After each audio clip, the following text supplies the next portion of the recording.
بسم اللہ الرحمن الرحیم۔ السلام علیکم دوستو، آج ہم آپ کو نظر تیز کرنے کا وظیفہ بتائیں گے۔ آنکھوں کے لیے بہترین وظیفہ۔ ہر نماز کے بعد آپ نے بسم اللہ الرحمن الرحیم 3 بار پڑھ کر انگلی پر دم کر کے اپنی آنکھوں پر لگائیں۔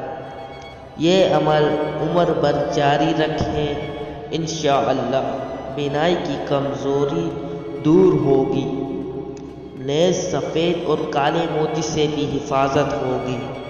ثواب کی نیت سے اس ویڈیو کو زیادہ سے زیادہ شیئر کیجیے۔